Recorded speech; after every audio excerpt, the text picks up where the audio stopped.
a partir do versículo 19. Então disse Jesus: ó geração incrédula, até quando estarei convosco? Até quando vos sofrerei? Trazei-me-o. E trouxeram-lhe. Quando ele viu a Jesus, o espírito imediatamente o agitou com violência, e caindo ele por terra, revolvia-se, espumando. Então perguntou Jesus ao pai do menino: há quanto tempo isto lhe sucede? Desde a infância, respondeu. E muitas vezes o tem lançado no fogo e na água para o matar. Mas, se tu podes alguma coisa, tem compaixão de nós e ajuda-nos. Ao que lhe respondeu Jesus: se podes, tudo é possível ao que crê. E imediatamente o pai do menino exclamou com lágrimas: eu creio, ajuda-me na minha falta de fé. Bons irmãos, o pastor estou orientado a entrar no mérito aqui desse assunto, do que diz respeito à fé, e obviamente mais especificamente do que diz respeito à certeza e confiança. Tá? E é um tema importantíssimo, obviamente, para mim e para você, dado a questão dessa demonstração de interesse pelo acontecimento de Cristo e das suas promessas. E a demonstração que vocês dão é que vocês vêm aqui, vêm para ouvir a palavra. Tá? Agora há um detalhe importante, nesse texto mesmo que o pastor eu li aqui, e outros que eu também vou ler, a necessidade de uma interpretação correta. Tá? Porque nós temos aqui um evento de milagre que o Senhor ali operou na vida de um homem e de seu filho doente. E o entendimento ali é que os elementos que o Senhor usou ali, naquela ocorrência, naquela situação, para operar na vida daquele homem, um padrão que segue para nós e para aquilo que nós estamos crendo com Jesus agora. A exigência, a implicação ali é essa, de que a fé seja um posicionamento para nós de resposta a Cristo absoluto. Absoluto. Então, quando a gente vai traduzir o termo fé, que é um atributo, e eu já vou explicar por que é um atributo, tá? Ali na tradução, ter certeza e confiança de alguma coisa em relação a Deus, isso é exclusivo, inteiramente exclusivo e dependente também daquilo que Jesus ofertou, daquilo que ele testemunhou. Então, certeza e confiança ali representa isso. Aqueles que estão posicionados a Cristo, testemunhando o vínculo de uma dependência com Ele, como também de uma exclusividade com Ele, e isso é pleno, isso é absoluto. Então, certeza e confiança ali com Ele não é um sentimento, é uma posição. É uma resposta do homem com ele. Como disse esse homem aqui mesmo, né? Eu creio, ajuda-me na minha falta dessa fé. Ou seja, ele viu que aquilo que Jesus tinha, ele não tinha. E ele pediu o quê? Que aquilo fosse provido.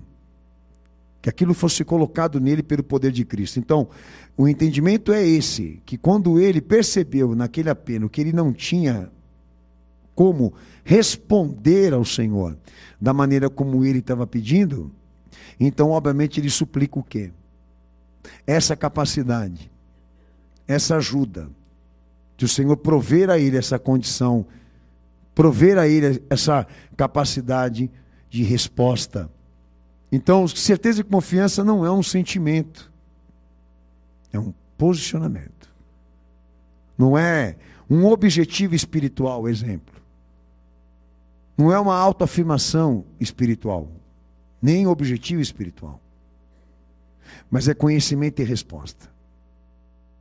Então eu queria começar por esse ponto, que é uma coisa interessante para registrar aqui com os irmãos aqui. João capítulo 1, versículo 7. Quando a gente entra na questão da fé, como termo, a fé, na teologia bíblica, esse termo está associado diretamente com a fidelidade de Deus. E a fidelidade de Deus vem primeiro do que a fé. Na ordem, né? Na ordem das coisas que acontecem na autorrevelação de Deus, A fidelidade de Deus vem primeiro do que a fé. Por que isso é relevante e importante?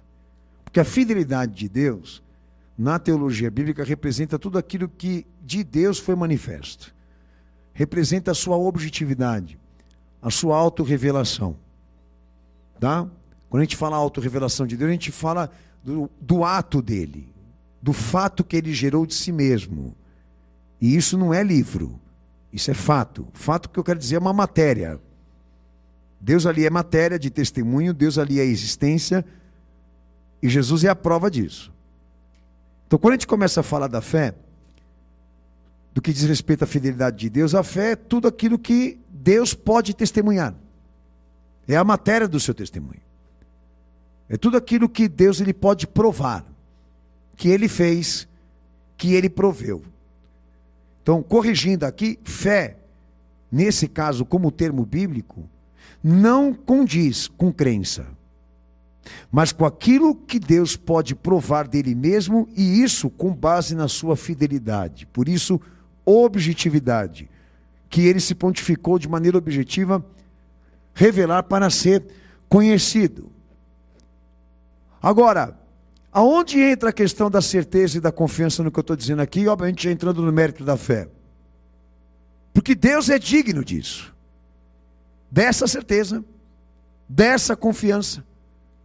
Porque nele há verdade, porque nele há realidade, porque nele há autenticidade. Então, tudo que ele prova ser em matéria, ele é digno dessa adoração e dessa sujeição que está na nossa resposta.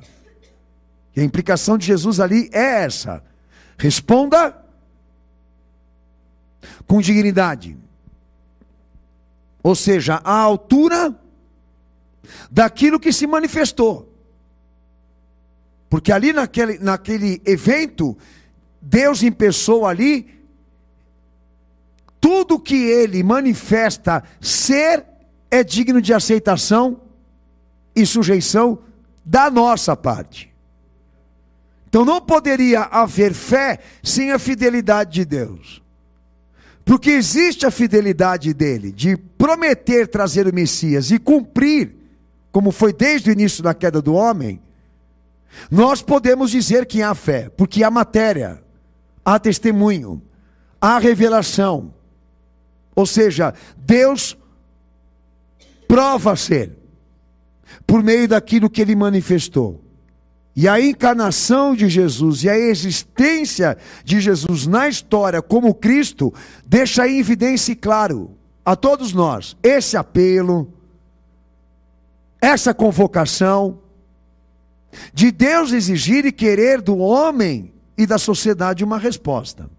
E quando você for se pontificar em responder, que seja de acordo, que seja digno, que seja com a mesma fidelidade. Essa é a realidade. Então, nós vamos ler um texto aqui, em João 1,7, e depois eu explico. Este veio para testemunho, para que testificasse da luz, para que todos crescem por ele. Amém? Ou seja, então, Deus destina, né, os homens a crer em Cristo. Como que é isso? Ele gera a materialidade de fé no Filho, para que todos se sujeitem a Ele e creiam nele. Porque ali Jesus não é show. Ali, Ele é a visão suprema da revelação. Tudo aquilo que Deus é em plenitude e em perfeição, Ele se prontificou em revelar pelo Filho, para o quê? Para gerar materialidade de testemunho e convencer os homens a crer nele. Exemplo, aqueles que iam e se rendiam ao Senhor, eles se rendiam por causa desses apelos, ou eles se rendiam por causa dos sinais? Eles se rendiam por causa dos sinais. Eles se rendiam por causa do fato, do ato e do fato, não por causa do apelo. Entendeu? Apelo aqui no que eu estou explicando para os irmãos, eu já estou entrando até no mérito do messianismo. Apelo aqui para Jesus, para mim, seria uma autoafirmação. Porque muita gente se autoafirma por linguagem, frase combinada e inteligente. mas não prova nada. Você pode falar bonito, inteligente, maravilhoso, mas você tem como provar o que você está falando? Então não adianta nada você fazer um show de intelectualidade e palavra organizada na tua boca se você não consegue provar aquilo que você está falando. Aqui é o inverso. A autoridade que está sobre ele ali é que tudo que ele fala, ele faz. Tudo que ele faz, ele prova ser. Esse é o detalhe. Então, aqueles que se rendem a ele, ali, no cenário da encarnação, se rendem por quê? Porque estão convencidos por aquilo que estão testemunhando em pessoa. Não estão sendo levados a esses apelos, né? Levados por estes apelos religiosos, por esses apelos políticos, de melhoria, de condição de vida, de ideologia política, até mesmo de religiosidade. Não, ali a experiência era outra. Tudo que Jesus revelava a ser ali, diante do testemunho deles, na presença deles, homem não fazia. Não era natural, não era comum. Um detalhe que é importante também eu falar, dentro do que o pastor já estou dizendo, os milagres de Jesus, os milagres que ele operou, não tinha por objetivo popularidade. E ele deixou claro que ele não queria ser famoso por causa daquilo. Os milagres ali, nele, era para reconhecer a autenticidade messiânica. É para reconhecimento. É para fim de reconhecimento. Que nem João Batista, quando foi batizar o Senhor, que o céu se abriu. Deus falou e o Espírito Santo, de maneira corpórea, se apresentou pela primeira vez na história. Como objetivo? De validar aquilo que estava nele sobre ele. Que é especial. Que é único, que é incomparável. Então, quando nós falamos da fé, nós falamos da fidelidade de Deus. Quando nós falamos da fé, nós falamos do poder de Deus de convencer todo o homem a crer nele. Crer em Jesus. Por quê? Porque há suficiência, porque há verdade, porque há autenticidade, porque existe legitimidade. Por isso, confiança e certeza. Então a confiança e a certeza depositada em Cristo é fidedigna. E é assim como nós temos que entender fé. Nós temos agora em mãos o testemunho dele. E nós vamos fazer o que com isso aí? Entendeu? Procurar a melhor resposta.